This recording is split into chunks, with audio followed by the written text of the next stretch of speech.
სალამი მოგესალმებით, ვაგრძელებთ ჯონ მაკარტურის საუბრების ქართულ ენაზე ატვირთვას, ეს არის ბიბლიური კითხვები და პასუხები. Შემდეგი კითხვა ძალიან საინტერესოა და ეტყობა გულის ტკივილით, ამბობს პიროვნება და გვიხსნის თავის გულის ნადებს ლოცვასთან დაკავშირებით, რომელ ლოცვაზეც რატომღაც ღმერთი არ პასუხობს და ის ცოტა დაბნეულია. და ანალოგიური პრობლემა მე ჯერ რაც ვთარგმნე არ შემხვედრია. მეც არ მახსოვდა ეს პიროვნება, მისი სახელია სკიპი, სკიპერი არის იგივე კაპიტანს ნიშნავს და ხმარობენ ხოლმე ამას. ზედმეტ სახელად უფრო ხშირად უძახიან პიროვნებას სკიპი. და ეს არის გემის კაპიტანთან მიმართებაში. საღამოშვიდობისა მე მქვია სკიპი, გამარჯობათ სპიკ ესალმება ჯონ მაკარტური და ეკითხება, ჩემი შეკითხვა მდგომარეობს იმაში. მე ალბათ პასუხიც კი ვიცი ამის შესახებ და ძალიან განვიცდი ამას და ბოლო დროს ძალიან ბევრს ლოცულობდი გარკვეულ საკითხებზე. და მე მაინტერესებს თქვენ როგორ დამაკვალიანებდით ამასთან დაკავშირებით. როცა მე წმინდა წერილს ვკითხულობ, მაგალითად ხვდები იქ, რომ იოანეს სახარებაში მე-14 თავში მე-13 მუხლში უფალი გვეუბნება, რასაც ითხოვთ ჩემი სახელით, იმას გავაკეთებ, რათა განდიდეს მამა ძეშიო. ასევე იოანეს მე-15 შვილი, თუ დარჩებით ჩემში და ჩემი სიტყვები დარჩება თქვენში, ითხოვთ, რასაც გინდა და მოგეცემათ. მე ვიცი და თქვენც იცით, რომ ღმერთი ნამდვილად არ არის რაღაც კოსმიური ჯინი, რომ ხელს გაუსვამთ ლამპაზე, ამოვარდება და ის შეგვისრულებს ყველაფერს. მაგრამ ხანდახან მიჭირს ხოლმე მე, იმიტომ რომ რაღაცა ძალიან მაგრა გინდა გულზე გაწევს და გძნობ რომ ეს აუცილებლად საჭირო არის და კარგი რაღაცა არის და სიკეთეა შენთვის. მაგრამ პასუხი არის მის ღმერთიდან. მე ვიცი რომ თქვენ უნდა ილოცოთ ნებისმიერ დროს, მისი ნების თანახმად. და თქვათ რომ არა იყოს ჩემი ნება, არამედ შენი ნება, როგორც ეს იესომ გააკეთა. ხშირ შემთხვევაში ეს ისეთი დიდი ტვირთია და თქვენ განიცდით ამას. და უბრალოდ მე ზოგჯერ მოთმინების ფიალაც გიწყდებათ და გიხსენებთ ასევე მათეს სახარებაში ღმერთმა რომ თქვა, ხომ 21 თავში 22 მუხლი და ყველაფერი რასაც ითხოვთ ლოცვით რწმენით მიიღებთ. ხანდახან სუსტები ხოლმე რწმენით და პასუხს ველოდები. მაგრამ ეს ტვირთი მაინც მაწევს გულზე და ფიქრობ, გავაგრძელო ლოცვა თუ არა. ჯონ მაკარტური პასუხობს. რამდენ თქვენგანს გამოუცდი ეს დილემა, რასაც სკიპი განიცდის. და რა გეხმარებათ ხოლმე ამ დროს? რამდენ მაიცით პასუხი ამაზე? რატომ ხდება ასე? მე გეტყვით რატომ? იმიტომ რომ ჩვენ მან გვასწავლოს უფალზე მინდობა. აი ამ სიტუაციამ ჩვენ უნდა უფრო მეტად წმენა გაგვიზარდოს და უფრო მეტად უნდა მივენდოთ. დიახ, რომ გვასწავლოს უფალზე მინდობა. რამდენ თქვენგანს უთხოვია მშობლისთვის ბევრი რამე და არ მიუღია. მე მგონი ნებისმიერი თქვენ ცხოვრებაში ქონიათ ესეთი მდგომარეობა. ასე არ არის? და რამდენს თქვენგანს მოусმენია მათგან ლექცია იმის შესახებ, რომ ეს, რასაც თქვენ სთხოვდით მას, ეს არ იყო თქვენთვის კარგი იმ მომენტში. ხო მართალია? და რამდენი თქვენი ეხლა ფიქრობთ და ხვდებით, რომ ეს მშობლები მართლები იყვნენ თქვენთან მიმართებაში. და თქვენ მადლობთ ორივეს მათ, რომ თქვენ მაშინ არ მოგცეს ეს. ეს შეიძლება ყოფილიყო რაღაცა ველოსიპედი, რაღაცა ისეთი საგანი, რომელიც შეიძლება თქვენთვის მაგ დროს არ ყოფილიყო კარგი.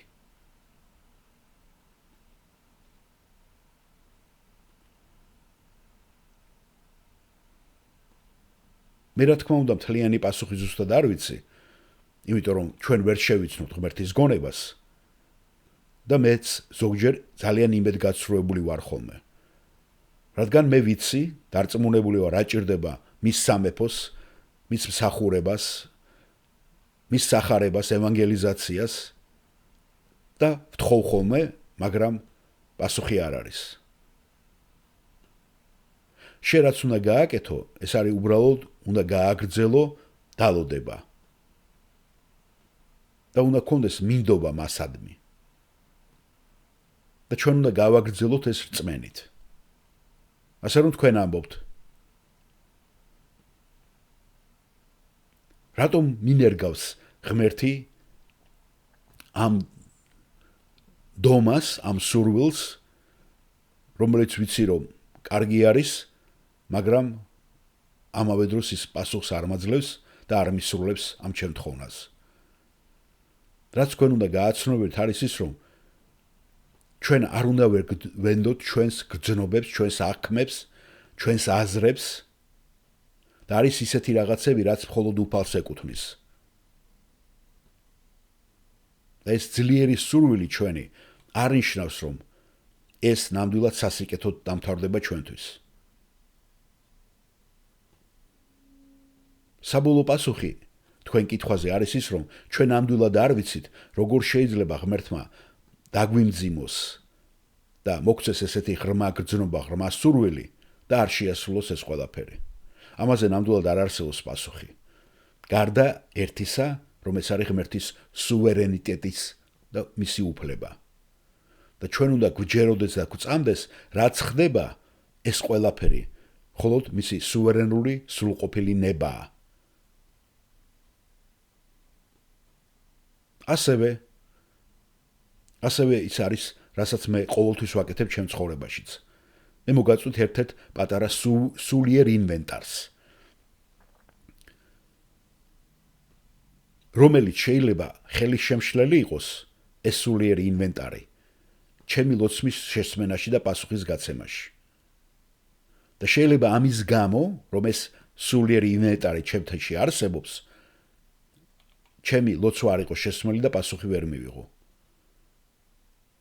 იმიტომ რომ ჩემ ცხოვრებაში შეიძლება არის რაღაცა ისეთი როგორიც არ უნდა იყოს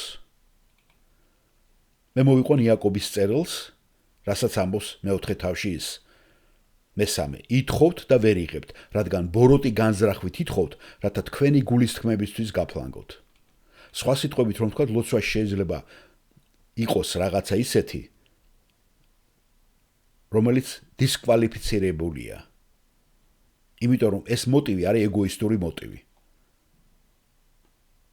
არა მარტო ამაზე შევჩერდები ასევე გახსოვთ რაც წერს პეტრეს პირველი წერილი მესამე თავში ის ამბობს მეშვიდე ასევე თქვენს ქმრებო გონივრულად მოებყარით ცოლებს როგორც უფრო სათუთ ჭურჭლებს პატივიეცით როგორც სიცოცხლის მადლის თანამემკვიდრეებს რათა ლოცვა არ დაგიბრკოლდეთ თუ ყველაფერი ისე არ არის როგორიც უნდა იყოს შენსა და ცოლს შორის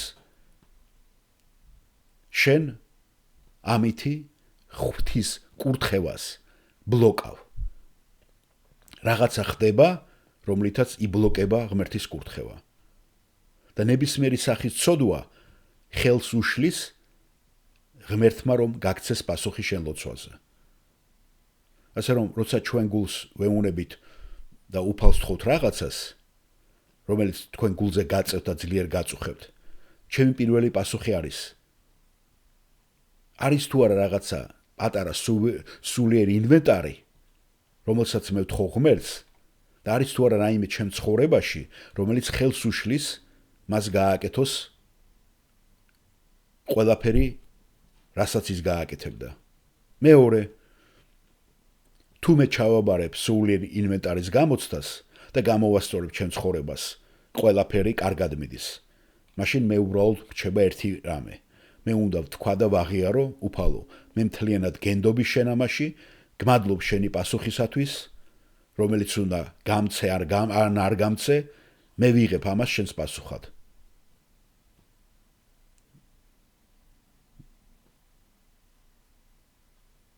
და ეს ტვირთი რომელიც თქვენ გაწევთ გულზე ის ისევ რჩება მე ვაგრძელებ ლოცვას და ღმერთთან ამის გაკეთებას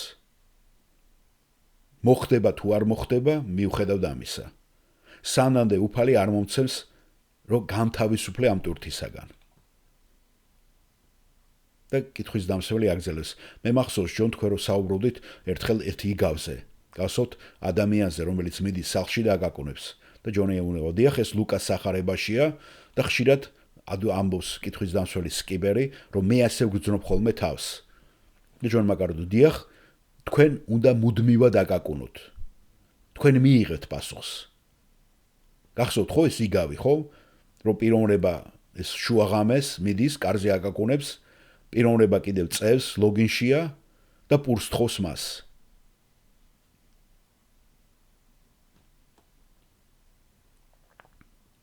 და მოსიყვარული ღმერთი რამდენად უფრო მოსიყვარული ამ პიროვნებაზე, ხო? რომ თქვენ დაგიკავოთ პური, რომელიც პური აუცილებელი მოთხოვნილებაა. მე არ ამჯერა თუ თქვენ ასეთ რაღაცას ითხოვთ, რომელიც თქვენი აუცილებლად გჭირდებათ, რომ ღმერთმა პასუხის გარეშე გაგიშვათ. შეიძლება ჯერ გცდით თქვენ მოთმინებას, თქვენ წმენას, მაგრამ თუ თქვენ იმას ითხოვთ, რომელიც არის პური და ლაპარაკია უფრო სულიერ შიმშილზე, რომ ღმერთმა ეს დაგიკავოთ. მაგრამ იცოდეთ, რომ ღმერთს აქვს უფლება თქვას უარი. და კითხვის დამცველი სკიპერი ამბობს, დიახ მართალია, ფიქრობ რომ ზოგჯერ უბრალოდ ხვდები, როცა ის მეუნება უარს და ჯონ მაკარტური აგრძელებს. დიახ, მეც ვფიქრობ ხოლმე ესე, მახსოვს რამოდენიმე წლის წინათ ვიღაცამ ერთხელ მითხრა, როდესაც თხოვთ უფალს რაიმეს ისეთ კონკრეტულს, რომ მას შეძლოს უარის ხმა. თქვენ უნდა ელოდოთ, რომ შეიძლება უარი მიიღოთო.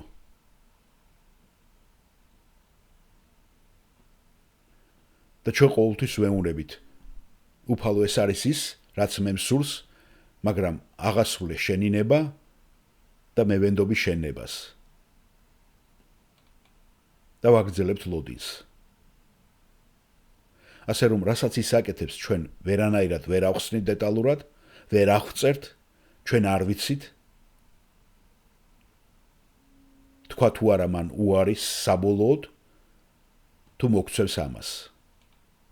ასე რომ, მე ვფიქრობ თქვენთვის ჯანსაღია იმაზე ფიქრი, რომ თქვენ გულმოდგინებით და დაჟინებით ევედროთ ღმერთს, რომ ეს გააკეთოს. და თუ ის ამბობს არა, თქვენ ამასაც იღებთ და აგრძელებთ ცხოვრებას. შეგიძლიათ ჯონ თქვენ რომ იყოთ უფრო კონკრეტული, მაგალითად.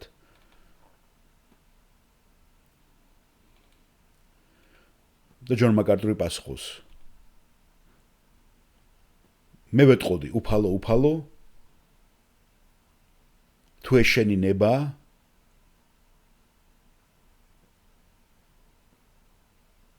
რომ მე ეს მომცე, მე ამას დაველოდები. მე არ ვიცი, რა არის ჩემთვის კარგი, მე იმედი მაქვს, რომ შენ ამაზე უკეთესი გაქვს ჩემთვის განსაზღვრული. და კითხვის დამცველი სკიპერი ისევ აგრძელეს, მე ვიცი, რომ თქვენ არ შეგიძლიათ ღმერთი ყუთში ჩასვათ, ან რაღაცა ვადებში მოათავსოთ, მაგრამ როცა გულზე ტვირთი გაქვთ,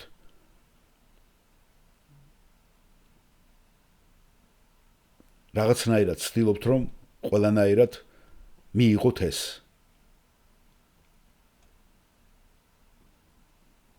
და ჯონ მაკარტური ეუბნება, ასეთ შეხედეთ, რომ შეგიძლიათ ამ რაღაცაზე, რასაც თქვენ თხოვთ, უარიც მიიღოთ. უარისთვისაც მზად უნდა იყოთ. დიახ, ვიცი ესეც მე, ამბობს სკიპი. მან შეიძლება თქვას არა, აგრძელებს ჯონ მაკარტური. და გეუბნება, მე არ გაძლო იმას, რაც შენ გინდა. და არც იმ ვადებში, რომელშიც მე მთხოვ. იმიტომ რომ ეს შენ არ დაგეხმარება. და კითხვის დამცველი, დიახ, ვიცი.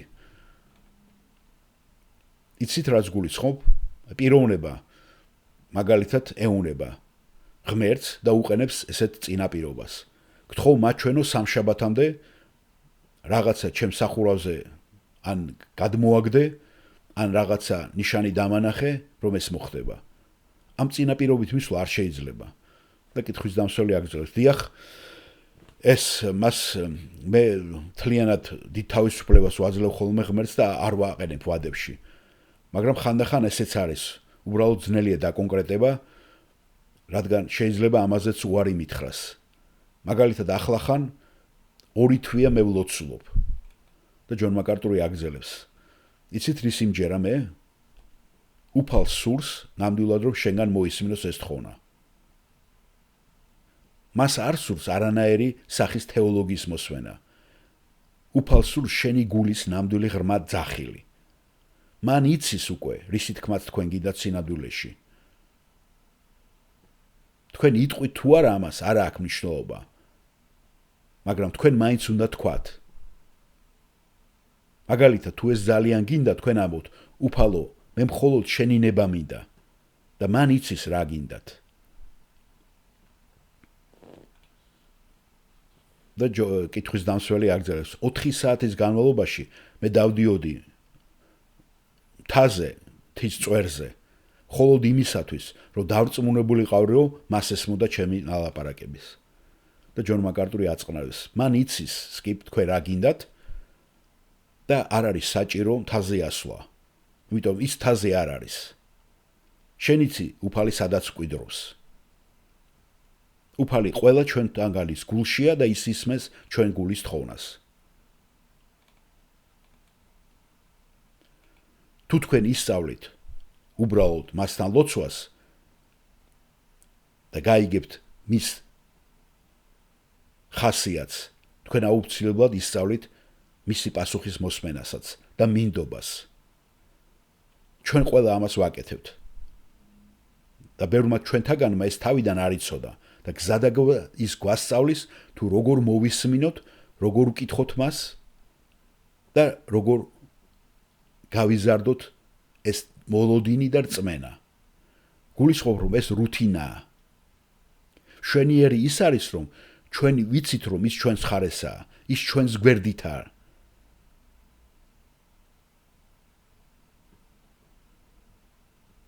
და ის აუცილებლად მოგცემს ისეთ პასუხს, რომელიც ჩვენთვის სასარგებლო იქნება. დიახ, ეს ძალიან გრძნობიერი და ამაღელვებელია, მადლობა ამ კითხვისათვის. მადლობა პასუხისათვის, ჯონ. ეთყობოდა პიროვნებას ჩემი აზრით ახალგაზრდა არის და მე მგონი სიყვარულზეა ლაპარაკი. ისე იყო დაწყებული ეს ჩემი შთაბეჭდილება, ჩემი განცდა დამრჩა ამასთან დაკავშირებით. მადლობა მოსმენისათვის.